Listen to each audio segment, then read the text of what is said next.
Welcome to All You Need to Know with SunStar Baguio. This is Colme Cobas, and this is where we discuss relevant issues from relevant sources.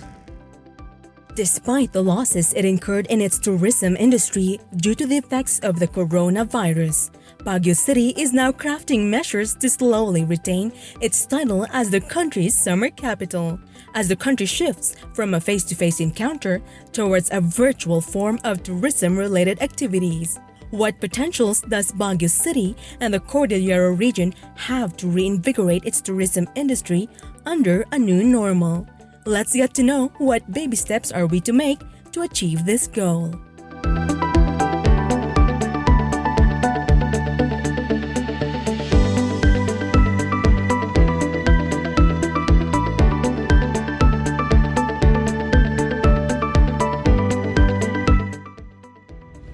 And with us in this special edition of All You Need to Know is Baguio City Tourism Officer Engineer Alec Mapalo to talk to us about the tourism industry of the country's summer capital. Kumusta po kayo, sir, your family and your staff? My immediate family is in Tarlac. I'm the only one living here. But they are safe naman there, and of course they have different guidelines that they're following. Starting March, when we declared the ECQ, I was in touch with them, and more so for our staff, my staff here in the tourism office, because we have to plan out what we need to do for during that period. Particularly the pending activities that we're supposed to implement, the different paperwork that has to be done. So because of course, as we know it, the instruction then was to stay home. And that's the scary thing, no, with this pandemic. Everyone is affected. And Yes, the yes. city, we were hit by the pandemic during the peak season of tourism season. And for that, Correct. how much is the loss of the city regarding the tourism industry? That is really it's really difficult to to estimate very in detail, but we can only have a rough figure by looking at our traditional number of tourist arrivals in the past. So if we are looking at the numbers last year, 2019, the whole months of summer, let's say starting February, because that is when we start the festival month, particularly with Panagbenga, and then March, April, and then towards May, that's the peak season. The second peak season actually is December. Yes. December to January for the Christmas. So last year, for those 4 months, we've reached up to 500,000. But this is the number that we got from hotel check-ins. And last year we only had 299, almost 300 hotels who submitted data. What I'm driving at is that yung 500,000 is not even the exact number. It can be more, because we have what we call daytime tourists, meaning they don't check in. They only come for the day, and then they leave within the day as well. So those are what we call daytime tourists, or visitors lang. And aside from that, there are those who checked in at hotels that are not registered, and meaning they did not also submitted data. So 500,000 is a conservative figure. I personally will always say that's only like 50% or even less. Now, we had a survey also at the same period last year, around until I think summer then, among tourists, how much they are spending here in Baguio City. So we were able to get an average of 2,700 pesos per visit, per visit of a tourist. Some tourists, the average stay of tourists kasi is more than 1 day, up to 2 days, but not more than 2 days. So per visit, if they spend 2,700, So we have a rough estimate of 1.46 billion pesos of supposed to be tourist receipts. So meaning these are what the tourist spends in the city. These are what they brought in the city. This is for the first quarter only. Yeah, that's for starting February kasi January may tourist pa naman eh. So I'm only considering February to May. Okay. April is total zero eh. So that's our rough estimate. But how long will this be? Kasi if we are only estimating up to May, no? We'll still have to assess that further. Kasi yun na nga, at this time, nobody has we never had pa a specific time frame as to when can we already start inviting tourists back. Well, knowing this rough estimate of 1.4 billion pesos, no, how does the tourism industry cope with these losses as of now? At the onset, talagang it's kind of difficult to check on the different sectors, the different individual or different organizations that were affected. What's nice is that there were government supports, no, that were rolled out, particularly some financial relief that were rolled out. First and foremost, yung social amelioration, special amelioration program, and then even DOLE, no, or DOLE. They have this program before, no, but short-lived. This is the Tupad ata, no? Tupad, and then there's also the camp. Many of our, I know this personally, many of our, kasi they were also asking me, no, how to support then those definitely they have no work eh. Yes. How to support their staff, their employees and all. So I only refer them to these announcements of different government agencies. There were those who were able to apply, no? But not many. And I've also learned that those who applied, no, were able to get naman something for their employees. That's a very little way of coping up with the difficulties of having talaga no income. What's good here in Baguio is that we have a good support system also, no? Very strong volunteerism. Yes. I've learned also that some tourism establishments, the owners themselves sustain a certain amount of salaries for their employees even if they are not open. So at their own individual effort, they also support each other. Even those that are coming to us, there are like a few transient owners, even tour guides, no? And concessionaires in Burnham Park ask the government to find, well, at least provide some relief. We worked with SEPMO because they're in charge of all the parks in the city. They were able to distribute relief as well, no, to the different concessionaires in Burnham Park. Yes. And then we were able to request also some for the tour guides, no, those particularly the individual practitioners, no, not employed. And then lately also the creative sector was able to pool some resources for themselves. We have to consider the fact that the creative sector, no, the performers, the artists, are also part of the tourism industry. Yes. They are tourism related, if not really directly oriented towards tourism. So these small efforts, no, is able to at least give hope, if not fully get the usual income that they were getting in the past, no. The next challenge is what will happen next, no? Kasi definitely this cannot go on forever. As they say, it's difficult to just simply give dole outs, no?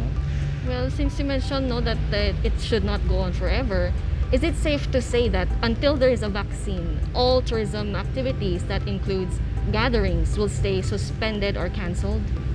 Well, ideally, I think it has been mentioned many times even by the president, and that's the gauge, that's the parameter as to when we can really open up, as long as there is vaccine.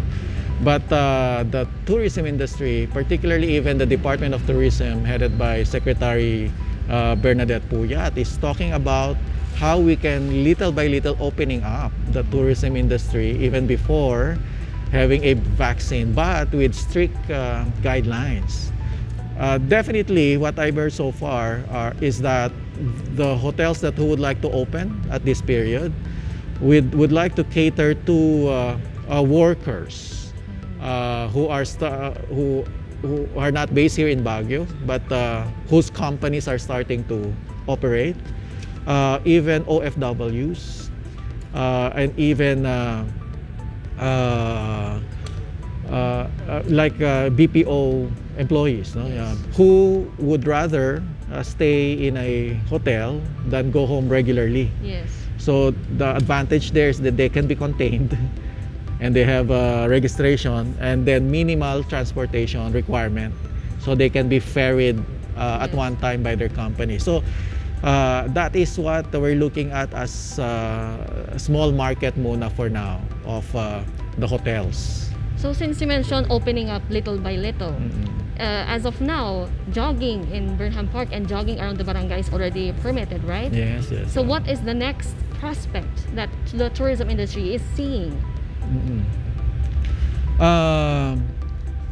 There are talks about local, inter or intra-tourism, within the city lang.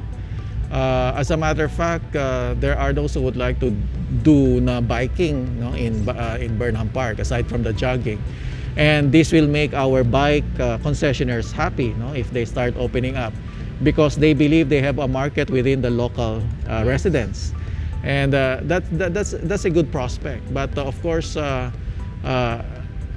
as we all know, that part in the Burnham Park is really crowd drawing. The jogging and Zumba activities are open but very restricted. The number is controlled. It's a first come, first served basis. And the jogging also is controlled. They have to register, and they have a limited time frame to do the activity. So at least these are all wellness activities, tourism related, but the market is local. So that's the first step, hopefully. Hopefully by June we can have more lists, kasi that's one thing that we're discussing regularly. So by June, hopefully we can have more lists that can open up. The fear of the locals, actually, if I may share, is that when we start opening our borders, many who would like to come are from Manila. Yes.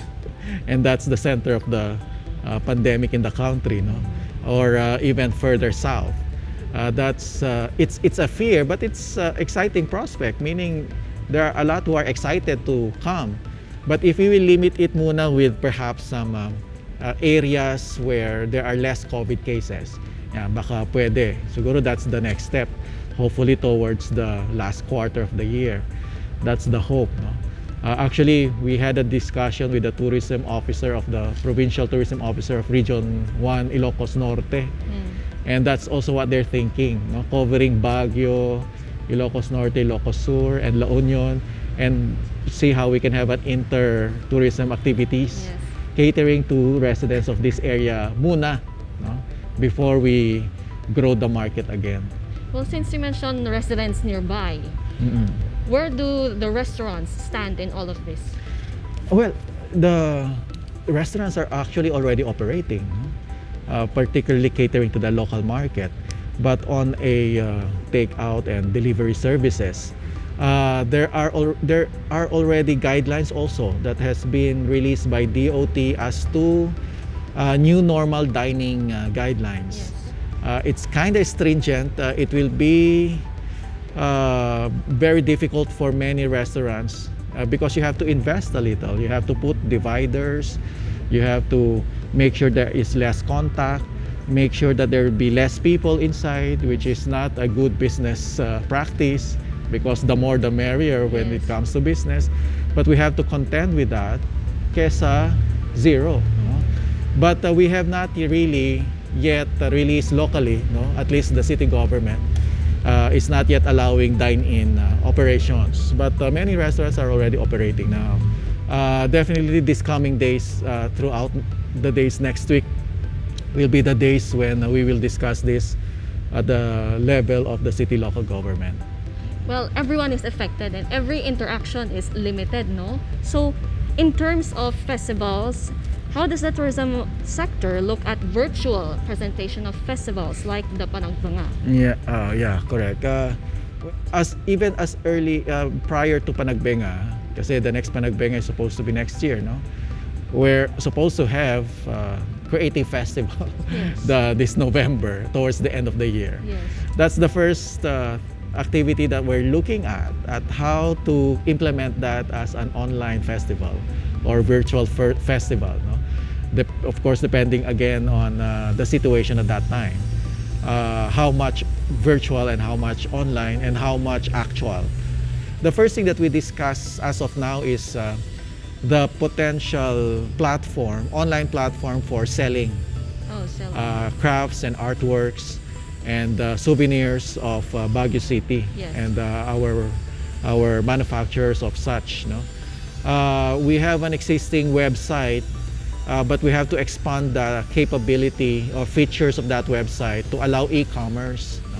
Hopefully we can roll that out within the year and in time for the Creative Festival in November. So that's the ground launching of that platform. Plus a few showcases. We would like to showcase their pre-recorded performances, no? Pre-recorded how's this craft making videos. Yeah. So yun yung i-feature din. So it's still going to be a festival.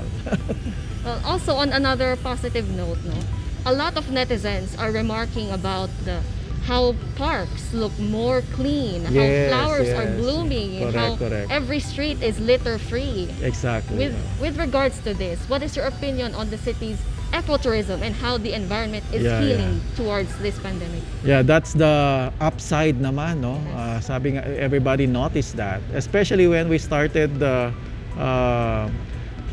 posting photos of this in social media, no? We discussed actually, no, with SEPMO, our partner. SEPMO is the Parks Management Office, and one thing that really challenged us is how to ensure na somehow the tourists will see this. Yes. Now, how can we be able to allow the tourists when that time comes that they also see such beautiful parks? So the challenge there is really maintenance, no? Yes. How to make sure that we retain this kind of beauty. So there are propositions actually now, no? SEPMO is planning to really diligently schedule maintenance periods. There are talks about once a week closure. Oh, In 1 week there should be a 1 day of closure for cleanup and all. There are also talks na during the lean season where there are not a lot of tourists, we close for a month, no, to do the maintenance and gardening. At the same time, there are also talks now of limiting the people coming in, no? Because many of the comments, perhaps you've seen that also, is it happened because there were no people. yes. Or there were less people.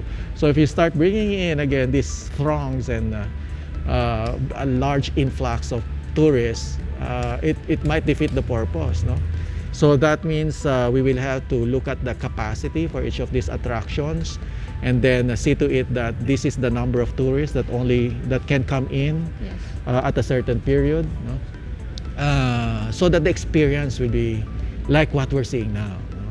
So we've been saying many times, no, that this is actually our chance to enhance, refresh, Yes. reset our tourism offerings, no? Not only tourism offerings but also tourism management, Yes. meaning how we will have to monitor the influx. I personally would like to pursue that, no? We would like that in the near future when we start the new normal, We would like all our tourists to be registered, and we will monitor as to how many are coming in at every tourist attraction sites. Yes. So that's going to be part of the new normal. All right. So lastly, Sir Alec, what is your message to the city of Baguio, those affected by in the tourism industry and the tourists? Okay. Well, just like we've been saying in many of our social media platforms, no? We have this slogan actually, Angat Tayo Baguio. This encapsulates, no, the spirit here in Baguio City. That simply means that we can be above amidst the difficulties. We can be able to rise up, no, amidst the challenges. And I think that is innate in the character of the Cordillerans and we here, the people in Baguio City. So it's just a matter of sustaining that hope, no, and that spirit. And we all believe that we can fully recover. One thing for sure, many people are excited to come here in Baguio City. So it's not difficult to promote again our tourism here in Baguio City. But what's more important is when that time comes, that we are ready. We have products, we have tourist attractions, we have tourist services that can also be able to sustain the good practices that we have seen as part of our learnings, no? Like for example, our sanitation, cleanliness, and sanitary programs. No? We have to sustain that. The way that we are treating also our facilities, no? How they are very clean right now, we can sustain that. So this is our chance to, as I've said, reset. No? This is like a restart button. And offer a new Baguio, not only for the locals, but also for our prospective visitors. All right. Thank you, Sir Alec, for joining us in our episode today. Thank you. For more updates, visit us at our website and our social media accounts.